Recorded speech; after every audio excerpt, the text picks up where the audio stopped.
我是 Masa 啊。这次我想要跟大家分享一下大阪烧，日文叫 okonomiyaki， 就是 okonomi 的意思是喜好，就是喜欢的东西放进去然后煎。那今天我介绍的也是很简单可以做出来很好吃的okonomiyaki。好，那我们就开始做。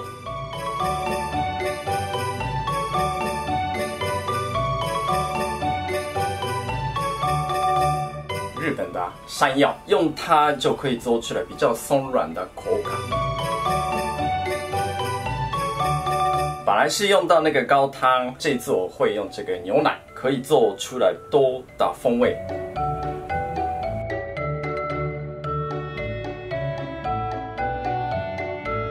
好，这样子面糊的部分完整啦。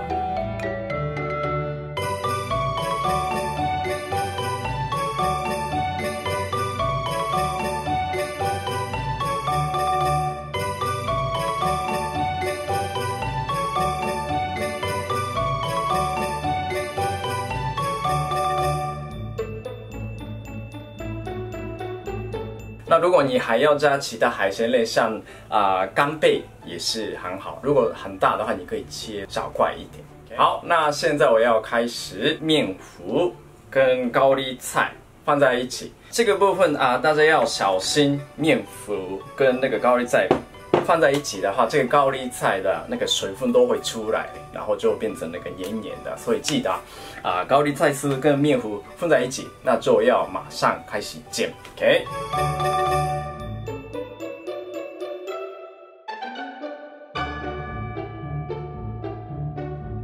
那这个海鲜的部分分量要稍微注意一下，如果加太多海鲜的那个水分一直出来太开心，然后加很多，那就没办法凝固起来的。OK。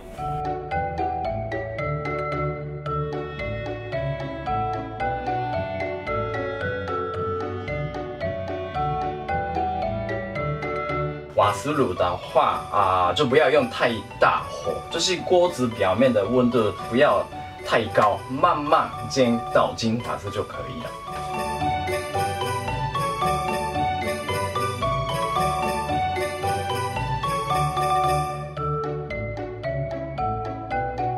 那重点是不要这样子压下去的话，中间的那个空气都会跑掉，也没办法做这个松软的口感。汤匙站起来，平均散开，手的大小差不多吧，不要弄太大，太大就很难翻面，所以就做成还是有一点厚度。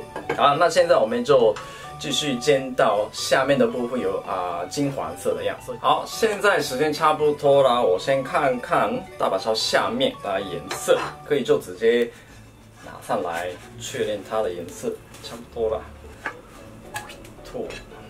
漂亮的金黄色，翻面以后你可以盖起来，然后继续煎。如果刚刚那个大阪烧翻面的那个动作不太习惯的话，你可以用这个方式，假装这个是大阪烧，你怕那个东西掉下来，那你可以把这个大阪烧先这样子滑下来，盖起来，然后再翻面，这样。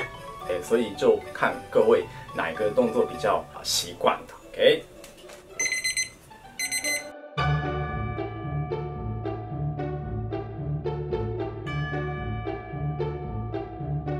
先煎的是3分钟嘛，然后再翻面，然后盖起来，继续煎，再3分钟，然后3分钟到啦，打开，然后再翻面，然后再继续煎，大概3分钟，所以大概333，总共9分到10分钟，就看那个变成金黄色的那个速度。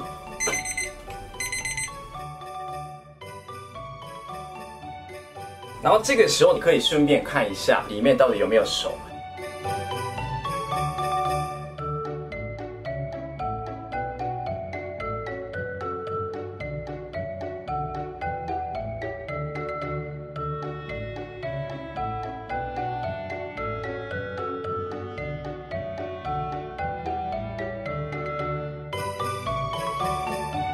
好，这样子很好吃的大阪烧完整啦，开始吃哦。